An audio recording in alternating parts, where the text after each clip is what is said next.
So today we'll take a look at the SUMIF function in Excel.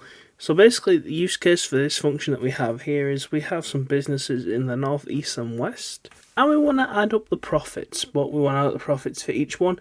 And instead of just highlighting each thing, so we just highlight those and put those into a sum, we'll do it a bit more dynamically. So what we're going to do is we'll type in equals, and we're going to go for our SUMIF function, and then we have to pick our criteria range, which is these here. So we just want to select the whole column because we're going to look for the thing. So once we've done that, we want to put in a comma and we want to type in what we're looking for. So obviously this is sales for the north, and we're just going to put in north like that, commas at either side. We're going to put in another, not a comma at either side, quotations either side.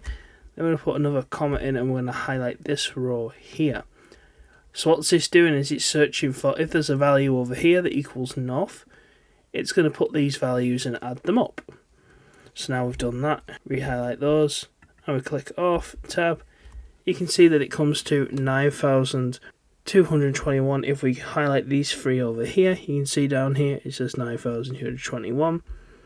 If we just put this into cash terms, and let's say we just drag this down, and what we do is change that. We can't drag that one down. What we're going to do is we're going to copy the formula and we're going to put it in this box here, and instead we're just going to put east in for this one. So we're just outlining it up the top at the moment.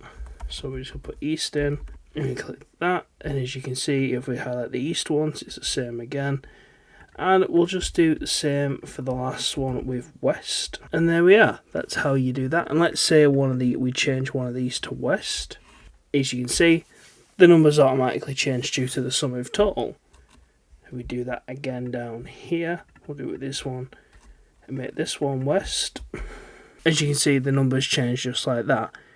It's a very useful way, and you can have a lot of data in there. You could just highlight the whole A column and just do it that way. But yeah, thanks for watching guys. Please like, comment, subscribe, and I'll see you next time.